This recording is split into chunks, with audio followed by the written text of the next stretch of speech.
द्वितीय स्कंद चतुर्थ अध्याय श्री सुत उवाच हेमंत शुक वाक्य शुणी आत्मार तत्व मने गुणी कृष्ण विषय दृढ़ मन कल्पिला उत्तरानंदन आत्मा कलत्र सुत गृहे पशु द्रवण बंधु स्नेह राज्य संपद जेते आस हृदु छाड़िला स्नेह पास ए तुम्भे जा पचारिल मते कथा राजा दृढ़ चिते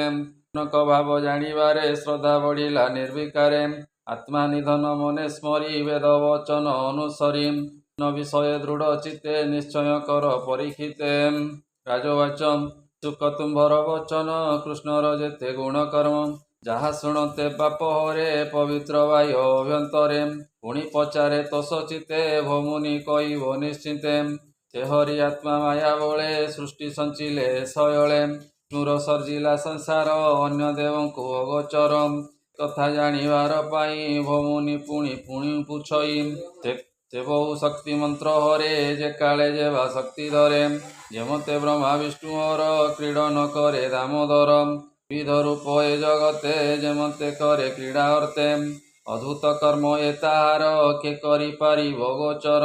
केमते प्रकृतिर गुणे सृष्टि संचरे पुण पुणे सर्वसंचारे एक बारे किय वा पृथक व्यवहारे एक अनेक रूप धरे अशेष जन्म कर्म करे प्राणिक आत्मा रूपे स्थिति कि रूपे पुरुष प्रकृति प्राणिक आत्मा रूपे स्थिति कि रूपे पुरुष प्रकृति एणु श्रवणे इच्छा मोर कहे व्यासंक कुमोर शबद ब्रह्म गुण साधि तुम्भर परम समाधि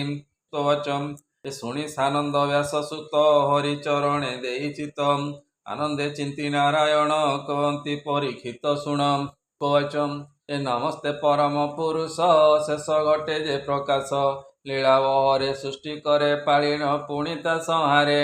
हेले तिनि शक्ति धरे जंतुर अंतरे विहरे नमस्ते जगत जीवन साधुक वृजिन दहनम अखिल जंतु रूप तोर संभवा संभव व्यवहार सकल घटे समभावे तु वसु प्रिय मित्र भावे ए परमहंसक आश्रमे जे अवस्थित प्राणी माने नमो सात्विक गुण वर तु जोगी जने अगोचर ए समेश प्रकाशु सर्वपुरे जंतुक बाह्य अभ्यंतरे नमस्ते परम कारण जे नित्य सुधा वरसण जा नाम श्रवण कीर्तन जा रूप देखिण नयन नमिले जार चरणे सुकर्म फल समर्पणे ए जंतुक कलंक नाशई श्रवण मंगल बोलाई पंडित जने जार पादे सेवा संपादी अप्रमादे ए आत्मार कल्मष नाशंती जन्म मरणे न डरंती आत्मार श्रम करी शांति अंते लभई ब्रह्म गति जे प्राणी तपदान करे जस संपादी ए संसारे बुद्धिपणे मंत्र साधि मंगल कर्म को आराधे एणु अर्जित जेते फल तोते न समर्पी निष्फल सुबोध श्रवा नाम जार ताहांकु मोर नमस्कार ए किरात गण आदि जेते पुलिंद चंडाल समेते आभिर कंकजे जवन ए आदि जेते अत्यजनम ए दुष्कर कर्म जे करंती जापाद आश्रिते तरंती हरि जगत जीवन आत्मज्ञानीर आत्मधनम एति निवेद जार देह धर्ममय जे तपे देह मल चित्ते जोगी जने ब्रह्मा शंकर अनुमाने नाना प्रकारे ध्यान चिंती जारूप केही न देखंती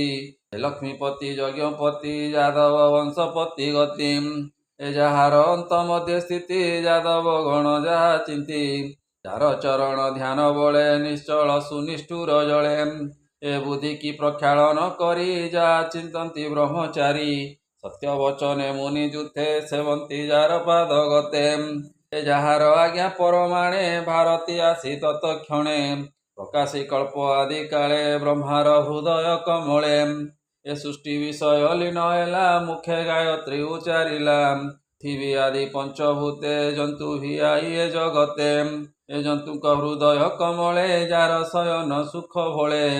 गुण समूह सुखे भुंजे षोडशी आत्मरूपे राजे से हरि वसु मोर हृदय वाक्य आवरी पदे पदे जापाद पद्म ज्ञान रसे मुनिए पूजंती हरसे जे हरि कथा पूर्व काले नारद ऋषि मुनि मेले ब्रह्मा को पचारिले जेते प्रसंगे कहिबि मु केते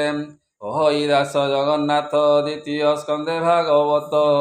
एवाणी शुणी सुख बळे प्राणी निस्तरे भव जळे इति श्रीमद्भागवते महापुराणे परमहंस्यां सहितं व्यासिक्यां द्वितीयस्कन्धे शुक परीक्षित संवादे भक्तियोग प्राधान्य वर्णने नाम चतुर्थोऽध्याय। बोलानंदे कवार हरि हरि बोल।